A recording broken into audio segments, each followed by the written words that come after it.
দিল্লির উদ্দেশ্যে রওনা আরজিকরের যে নির্যাতিতা তার বাবা মায়ের বৃহস্পতিবার অমিত শাহের সঙ্গে দেখা করবেন নির্যাতিতার বাবা মা। আরজিকর হাসপাতালে যে জুনিয়র চিকিৎসককে ধর্ষণ করে খুনের ঘটনা, সেই ঘটনার 1 বছর হতে চলল।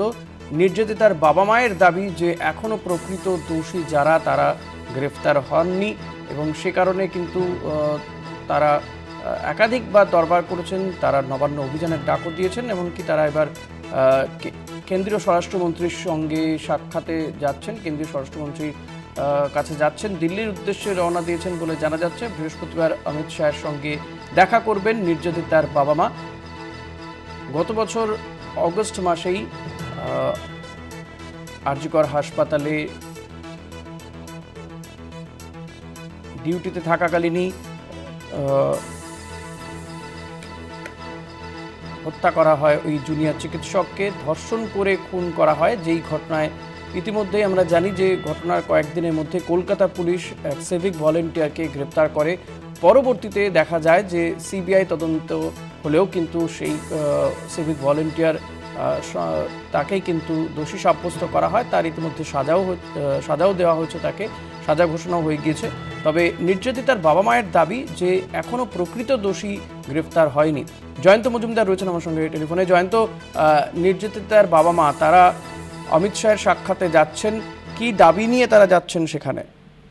দেখো ঋষিকেশ, তোমাকে জানিয়ে রাখবো যে আরজিকরের যে ঘটনা সেটা কিন্তু 1 বছর পূর্ণ হতে চলেছে 9 আগস্ট আগামী, এবং সেই 1 বছর পূর্ণের দাবিতে তারা কিন্তু সক্রিয় আন্দোলনের নামে এমনটা কিন্তু তারা জানিয়ে দিয়েছেন।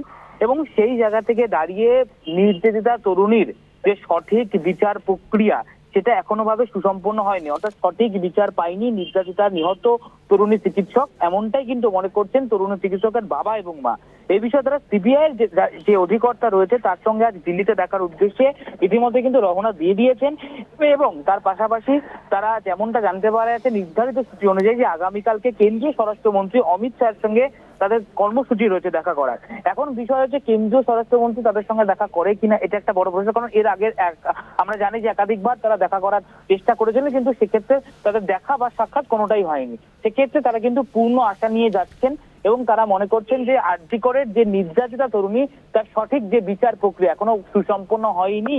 অর্থাৎ সঞ্জয় রায়, যাকে এই মুহূর্তে দোষী সাব্যস্ত করা হয়েছে, তুমি যেমনটা শুরুতেই বলছিলে, সেই সঞ্জয় রায়ের পক্ষে একা এই কেন কাজ করা সম্ভব নয় বলে তারা এখনো পর্যন্ত কিন্তু তাদের দাবিতে কিন্তু দৃঢ় এবং অনড় রয়েছেন। ফলত তারা চাইছেন যে বর্ষপূর্তিতে এই আরজিকরের নির্যাতিতা তরুণী চিকিৎসকের যে সুরাহা এবং যে সমাধান সূত্র, সেই সমাধান সূত্র যেন তারা সিবিআই সঙ্গে কথা বলে তথ্য প্রমাণ কি লোপাট হয়েছে, যে অভিযোগটা তারা বারংবার তুলছে তথ্য প্রমাণ লোপাটের, সেই বিষয়ে কিন্তু তারা সিবিআই এর যে অধিকর্তা রয়েছে তারা কিন্তু দিল্লির উদ্দেশ্যে রওনা হয়েছে, এমনটাই কিন্তু আজকে তারা স্পষ্ট করে দিয়েছেন তাদের বক্তব্যের মধ্য দিয়ে। ঋষিকেশদা, অনেক ধন্যবাদ জয়ন্ত।